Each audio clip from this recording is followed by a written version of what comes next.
Hello दोस्तों, कहानी अंत तक ज़रूर सुने। एक लड़की थी, वह बहुत ही खूबसूरत थी। जितनी वह सुंदर थी उतनी ही वह ईमानदार भी थी। वह लड़की दिल की बहुत ही अच्छी थी और 12वीं क्लास में पढ़ती थी। उसकी क्लास में एक लड़का था।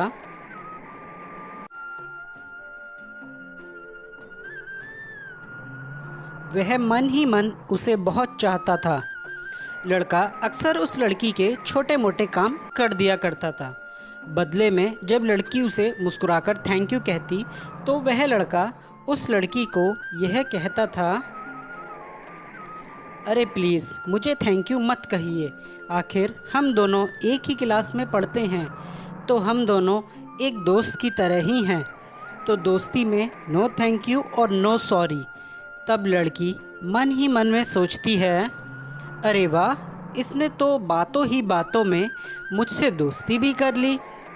लेकिन उस लड़की को उसकी बातें बहुत ही अच्छी लगती थी और शायद उसके जीवन में पहली बार उसकी एक लड़के से दोस्ती हुई थी। और उनकी दोस्ती इतनी आगे बढ़ गई कि उन्होंने 12वीं पास करके एक ही कॉलेज में एक साथ ही एडमिशन ले लिया। एक दिन की बात है, लड़का और लड़की दोनों ही एक साथ कॉलेज से घर जा रहे थे। उनका घर कॉलेज से बहुत दूर था, तो वो दोनों ही बात करते करते अपने घर पैदल ही जा रहे थे। शायद दोनों को ही एक दूसरे से बेपनाह प्यार हो चुका था। तभी अचानक रास्ते में ही ज़ोरदार बारिश होने लगी और दोनों को ही एक पेड़ के नीचे रुकना पड़ा। पेड़ बहुत बड़ा था, इसलिए बारिश की बूंदें छन छन कर उन दोनों के ऊपर गिर रही थी और उनके सारे कपड़े पूरी तरह से भीग चुके थे। और वो दोनों ही एक दूसरे के बिल्कुल सट के ही खड़े हुए थे। अब लड़के से बिल्कुल भी रहा नहीं जा रहा था और लड़की भी इतनी उतावली हो रही थी कि जैसे उस लड़के का ही कुछ कहने का इंतज़ार कर रही हो। तभी अचानक लड़का अपने आप पर काबू ना रख सका। उसने लड़की को प्रपोज कर ही दिया। लड़की भी मन ही मन उसे बेहद प्यार करती थी, इसलिए उसने उस लड़के को हाँ कह दिया। और तभी वो दोनों ही उस भरी बरसात में एक दूसरे की बाहों में ऐसे लिपट गए कि जैसे वो दोनों जन्म जन्म से एक दूसरे का ही इंतज़ार कर रहे हों। और शाम तक वो दोनों ही वहीं खड़े खड़े प्यार प्रेम की बातें करते रहे। एक बार की बात है, वो लड़की उस लड़के का उसी पेड़ के नीचे इंतज़ार कर रही थी, मगर लड़के को आने में बहुत देर हो गई। तभी लड़की उससे बहुत नाराज़ होकर कहती है कि तुम्हें आने में इतनी देर क्यों हो गई, मेरी तो जान ही निकल गई थी। यह सुनकर लड़का बोला कि मैं तुमसे दूर कहाँ गया था, मैं तो हमेशा तुम्हारे दिल में ही रहता हूँ। तुम्हें यकीन ना हो तो तुम अपने दिल से पूछ लो। लड़के की इस प्यारी सी बात को सुनकर लड़की अपना सारा गुस्सा भूल गई और वह दौड़कर लड़के की बाहों में लिपट गई। एक दिन दोनों ही उस पेड़ के नीचे बैठकर बातें कर रहे थे। लड़की पेड़ के सहारे बैठी हुई थी और लड़का उसकी गोद में सर रखकर लेटा हुआ था। तभी लड़की बोली कि जान, अब तुम्हारी जुदाई मुझसे बर्दाश्त नहीं होती। तुम्हारे बिना एक पल भी मुझे 100 साल के बराबर लगता है। अब तुम मुझसे जल्दी ही शादी कर लो, वरना किसी दिन मैं तुम्हारा इंतज़ार करते करते इस पेड़ के नीचे ही मर जाऊंगी। तभी लड़के ने झट से लड़की के मुंह पर अपना हाथ रख दिया और बोला, तुम ऐसी बात मत किया करो। अगर तुम्हें कुछ हो गया तो मैं भी तुम्हारे बिना ज़िंदा नहीं रहूँगा। फिर वह कुछ सोचता हुआ बोला कि तुम चिंता मत करो, मैं जल्दी ही अपने घर वालों से तुम्हारी और मेरी शादी की बात करूँगा। धीरे धीरे काफ़ी समय बीत गया। एक दिन की बात है, वो दोनों उसी पेड़ के नीचे बैठे हुए थे। उस समय लड़के का चेहरा उतरा हुआ था। लड़की के पूछने पर वह बहुत उदास होकर बोला कि जान, मैंने अपने घर वालों को बहुत समझाया, पर वह हमारी शादी के लिए राजी नहीं हुए। उन्होंने मेरी शादी कहीं और पक्की कर दी है। यह सुनते ही लड़की का कलेजा फट पड़ा। उसका मन हुआ कि वह ज़ोर ज़ोर से रोए, मगर वह अपने आंसुओं को छुपाते हुए बोली कि मैंने तुमसे सच्चा प्यार किया है और मैं तुम्हें कभी भूल नहीं सकती। लड़का बोला, प्लीज़ मुझे माफ़ कर देना। और उसने अपनी प्रेमिका से यह भी कहा कि अगर तुम चाहो तो अब हम एक अच्छे दोस्त की तरह रह सकते हैं। तब लड़की यह बात सुनकर ज़ोर ज़ोर से रोने लगती है और अपने प्रेमी से कहती है कि क्या तुमने मुझे छोड़ने के लिए ही प्यार किया था और तुम मेरे सिवा किसी और से शादी कैसे कर सकते हो?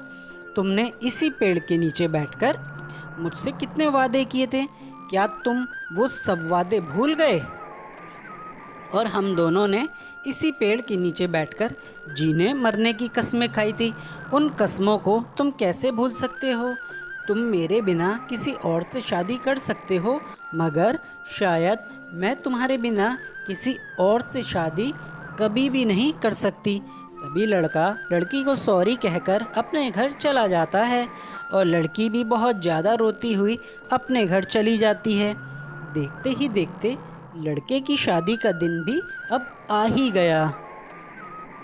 लड़का भी अपनी शादी मजबूरी में ही कर रहा था, क्योंकि उसके घर वाले उस पर बहुत ही ज़्यादा दबाव डाल रहे थे और उसके पिताजी ने यह भी कहा था कि अगर तूने उस लड़की से शादी की तो उस लड़की को और उस लड़की के घर वालों को हम बर्बाद कर देंगे। इसलिए उसने अपनी प्रेमिका को शादी करने के लिए मजबूरी में मना ही कर दिया था, मगर यह बात उसने अपनी प्रेमिका को नहीं बताई थी और शादी के लिए अपने घर वालों की बात मजबूरी में मान गया।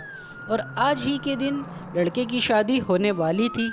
तभी लड़की का बाप रोता हुआ बड़ी मुश्किल से लड़के के पास शादी में ही पहुंच जाता है और रोता हुआ लड़के के सामने घुटनों के बल बैठ जाता है और उसे अपनी बेटी की लिखी हुई एक चिट्ठी पकड़ा देता है।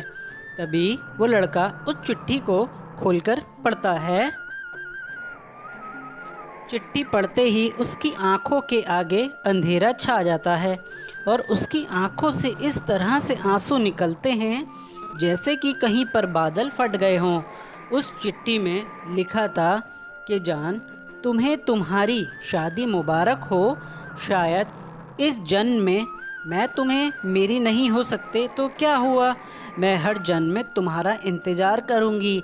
और हाँ, कभी तुम्हें मेरी थोड़ी भी याद आ जाए तो तुम उसी पेड़ के पास आकर मुझे याद करना, मैं तुमसे मिलने ज़रूर आऊँगी। मुझे माफ़ कर देना, अब तुम्हारे बिना मैं इस दुनिया में एक पल भी नहीं रह सकती।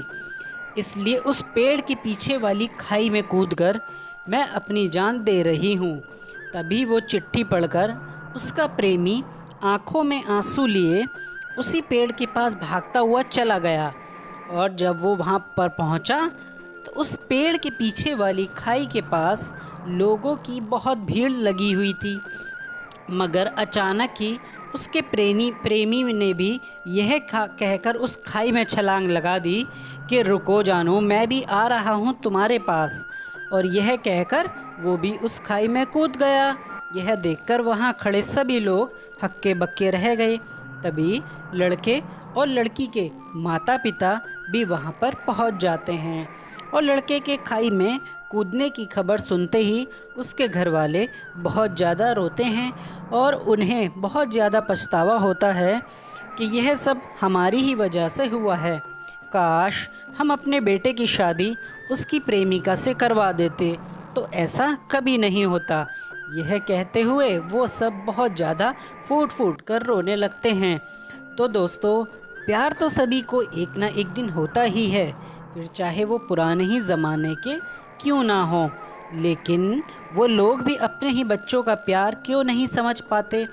दोस्तों, अपने बच्चों के प्यार को समझो, उनकी आप पूरी बात सुनो, तभी कोई फ़ैसला करो। क्योंकि दोस्तों, आपके बच्चे ही आपकी शान और आपकी जान हैं।